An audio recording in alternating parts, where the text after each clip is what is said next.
नमस्कार मेरे प्यारे साथियों, कैसे हैं आप सब लोग। स्वागत है आपका इस यूट्यूब चैनल पर। तो पहला क्वेश्चन देखिए, लिखा हुआ है मिनी मटर रोग किसके द्वारा पानी के प्रदूषण से फैलता है। मिनी मटर रोग जो है वो किसके द्वारा पानी के प्रदूषण से फैलता है। पारद, लेड, टिन या मेथिल आइसोसाइनाइड।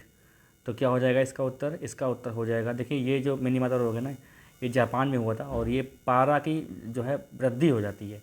मतलब पारद, पारद मतलब पारा, ठीक है। इसकी मात्रा पानी में बढ़ जाती है तो मिनी मटर रोग हो जाता है। अगला क्वेश्चन देखते हैं, लिखा हुआ है कौन से गोलमेज सम्मेलन में महात्मा गांधी ने हिस्सा लिया था। कौन से गोलमेज सम्मेलन में महात्मा गांधी ने हिस्सा लिया था। प्रथम गोलमेज सम्मेलन 1930 और द्वितीय गोलमेज सम्मेलन 1931, तृतीय गोलमेज सम्मेलन 1932 या तीनों में। तो कहाँ पर लिया था इन्होंने बताइए। देखिए तीनों जो गोलमेज सम्मेलन का आयोजन कहाँ हुआ था, तो लंदन में हुआ था तीनों गोलमेज सम्मेलन का। और तीनों गोलमेज सम्मेलन में भाग लिया था डॉक्टर भीमराव अम्बेडकर ने, और गांधी जी गए थे दूसरे को। गांधी जी कब गए थे, दूसरे में गए थे भाई, ठीक है। चलिए अगला क्वेश्चन देखते हैं। अगला क्वेश्चन इसी में है। अगला क्वेश्चन देखिए, लिखते हैं भारत में क्वेश्चन है भारत में प्रथम जैव मंडल रिजर्व की स्थापना कहाँ हुई थी। भारत में प्रथम जैव मंडल रिजर्व की स्थापना कहाँ हुई थी। हजारीबाग, कान्हा, नीलगिरी या नंदा देवी। तो क्या हो जाएगा इसका उत्तर। भारत में प्रथम जैव मंडल जो है वो कहाँ पे स्थापना हुई थी इसकी, नीलगिरी में हुई थी। और ठीक है, यह कहाँ पर है, तमिलनाडु और कर्नाटक, केरल राज्य में। नीलगिरी पहाड़ियाँ है ना, ये तमिलनाडु, केरल और कर्नाटक राज्य में फैली हुई हैं, ठीक है। तो वहाँ पर प्रथम जैव मंडल रिजर्व की स्थापना हुई थी। चौथा क्वेश्चन देखते हैं। चौथा क्वेश्चन लिखा हुआ है कि मेधावी राजस्व अधिकारी टोडरमल ने किसके अधीन सेवा की थी। बाज बहादुर, शेरशाह, भगवान दास या हुमायूं। तो मेधावी राजस्व अधिकारी था टोडरमल, ठीक है।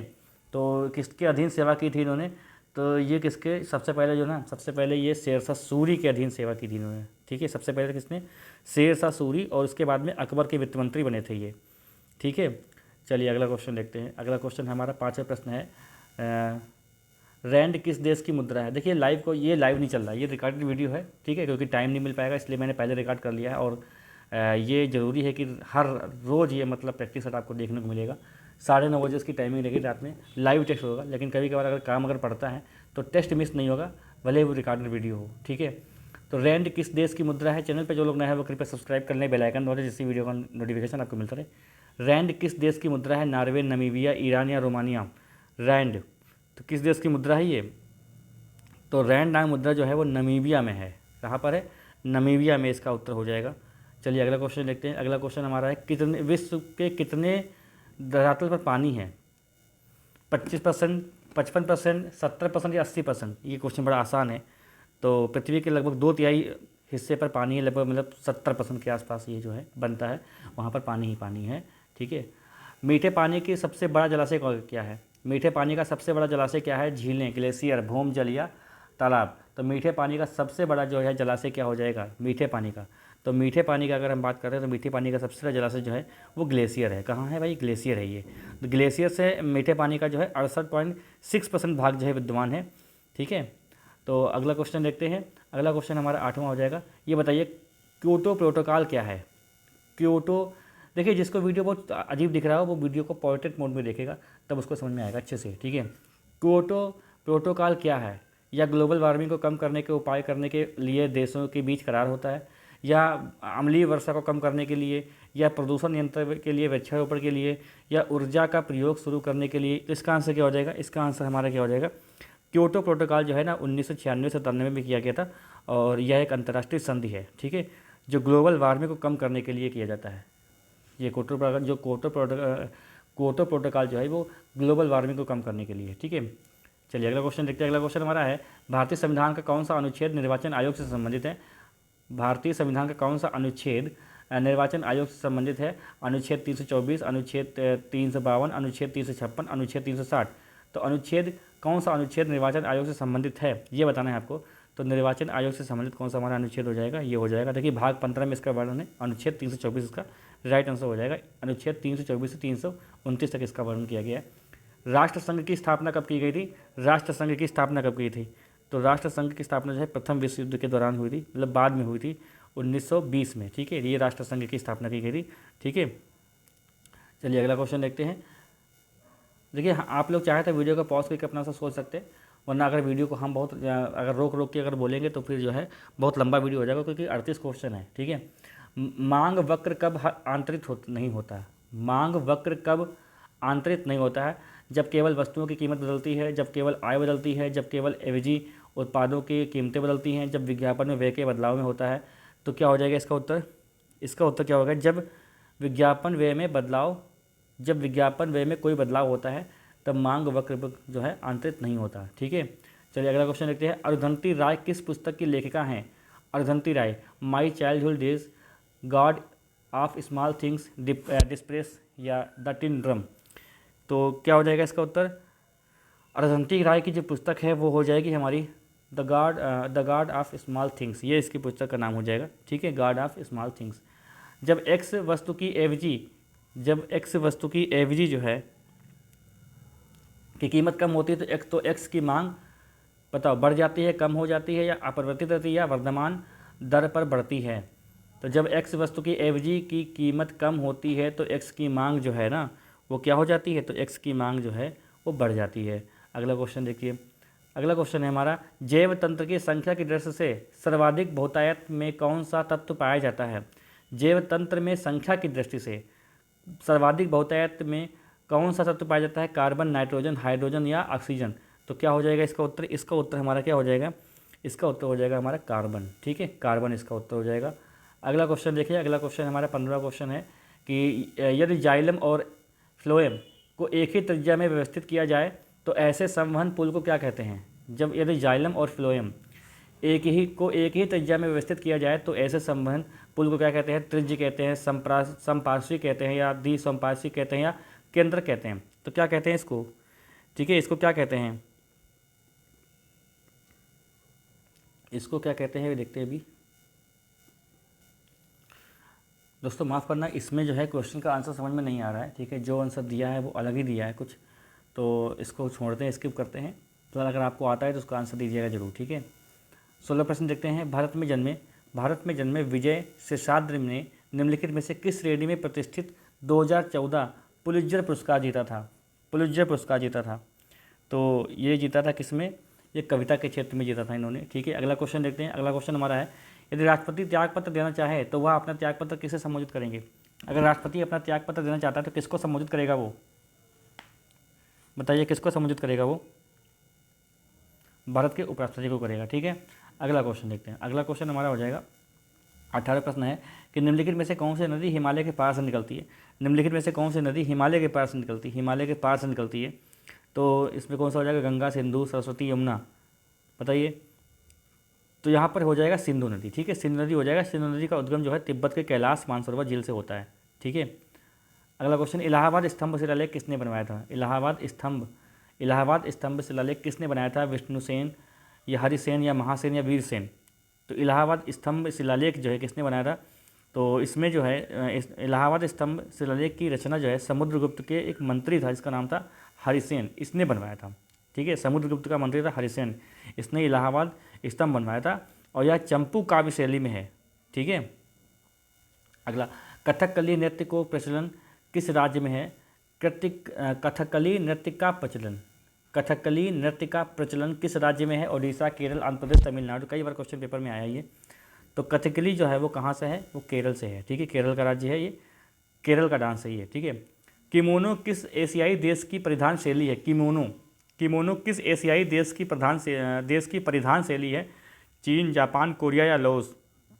बताओ। किमोनो, तो किमोनो किस देश की परिधान मतलब वेशभूषा, मतलब कपड़े लत्ते पहनने जो होता है ना उसको बोलते हैं। तो ये जापान का इसका आंसर क्या हो जाएगा? इसका आंसर हो जाएगा हमारा प्यारा सा आंसर हो जाएगा जापान। ठीक है, जापान हमारा मित्र देश है। अगला क्वेश्चन, भारतीय संसद भवन का डिजाइन द्वारा तैयार किया गया था। तो Alwar Alto, Michael Graves, Edwin ल्यूटिनियस या रेंजो पियानो। क्या होगा इसका उत्तर? ल्यूटियंस। इसका उत्तर क्या हो जाएगा? ल्यूटियंस आप याद रखेंगे। ठीक है, ल्यूटियंस याद रखेंगे आप लोग। रघुवीर चौधरी को किस भाषा के क्षेत्र में काम करने के लिए ज्ञानपीठ पुरस्कार दिया गया? नए पुराने सारे क्वेश्चन इसमें होंगे। तो रघुवीर चौधरी जो है वो गुजराती के एक प्रसिद्ध उपन्यासकार हैं। ठीक है, तो गुजराती इसका आंसर हो जाएगा। किस दवा का एक हताशा रोधी के रूप में प्रयोग किया जाता है? इस दवा का एक हताशा रोधी के रूप में प्रयोग किया जाता है। ऑक्सीब्यूटिनिन या ट्रेमेडॉल या सुमेट्रिप्टेन या बियोप्रोपियोन। तो क्या होगा इसका उत्तर?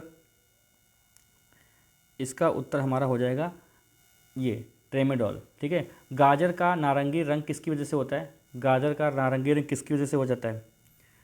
तो यह मिट्टी में उगती है तभी, ऐसा नहीं है मिट्टी में उगती तो हर चीज़ उगती है, तो उसका रंग तो नारंगी नहीं होता है। केराटिन या सूर्य प्रकाश के संपर्क में नहीं आती, संपूर्ण पौधा नारंगी रंग का होता है, नहीं, इसका आंसर हो जाएगा केराटिन। ठीक है, केराटिन भी लिखा होता है कहीं कहीं। तो 26वां प्रश्न देखते हैं। 26वां प्रश्न हमारा हो जाएगा कि निम्नलिखित तत्वों के बीच सबसे ज़्यादा विद्युत ऋणात्मक किसकी है?